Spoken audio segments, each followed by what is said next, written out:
En ce 1er janvier 2016, plein de choses vont changer. Petit récapitulatif en quelques secondes, c'est parti. Tout d'abord, fini les 22 régions françaises pour une concentration à 13 régions, dont vous avez le détail en illustration. Bonne nouvelle également pour les travailleurs payés au SMIC, votre SMIC va augmenter de la somme non négligeable de 6 €. Et pour finir, c'est la fin du RSA activité et de la prime pour l'emploi qui est remplacée par la prime d'activité qui touchera le travailleur seul touchant moins de 1 500 €. Plus de détails dans l'illustration. C'était bien, c'était chouette chez Lorette. On l'a tous ou presque au moins entendu une fois cette chanson.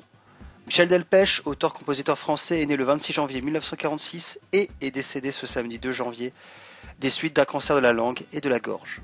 Il est connu pour avoir interprété des titres majeurs comme Chez Lorette, Pour un flirt, Quand j'étais chanteur, Les divorcés et White is White. Son ami Michel Drucker est en train de préparer une émission hommage qui devrait voir le jour le 23 janvier.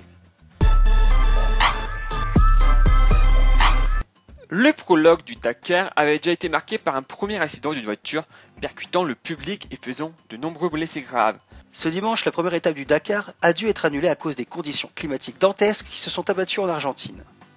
Le directeur de course, Étienne Lavigne, relativise ce départ mouvementé car ce sont des événements qu'on connaît et auxquels on est préparé, a-t-il cité. Cette session 2016 traversera l'Argentine et la Bolivie et permettra aux concurrents de rallier Buenos Aires à Rosario.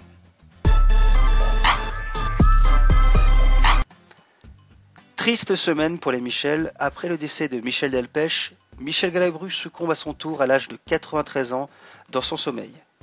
Michel Galabru a tourné dans plus de 250 films et téléfilms, dont la fameuse interprétation de l'adjudant Gerbert dans la saga des gendarmes.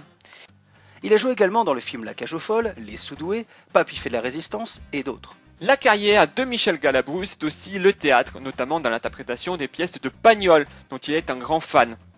Il a joué jusqu'en 2015 Le Cancre, une pièce autobiographique. Le marché de la téléphonie est bien parti pour être une nouvelle fois bouleversé. Après l'arrivée de Free, c'est le rachat de Bouygues par Orange qui pourrait redonner un coup de pied dans la fourmilière. La santé de l'opérateur téléphonique Bouygues n'était pas au plus fort. L'opérateur pionnier de la 4G en France enregistrait des pertes depuis 2 ans, soit 73 millions d'euros rien qu'au premier semestre 2015.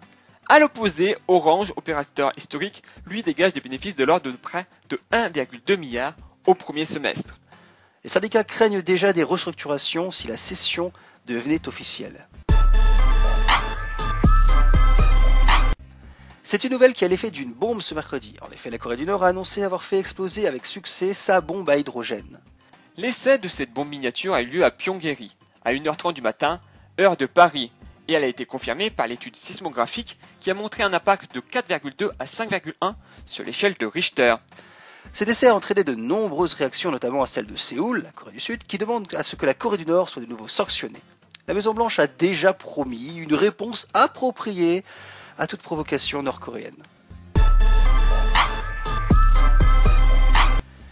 Triste anniversaire que voilà, cela fait 1 an, jour pour jour, que des terroristes ont pénétré dans les locaux de Charlie Hebdo pour y massacrer une bonne partie de la rédaction.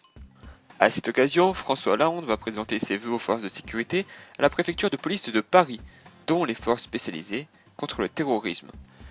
Le président français devrait y expliquer comment le gouvernement va lutter contre le crime organisé et le terrorisme, notamment en durcissant les dispositions législatives du code pénal à ce sujet. Des sujets d'autant plus importants puisque les services de l'ordre ont déjoué une attaque terroriste au sein du commissariat du 18e arrondissement de Paris ce même jour.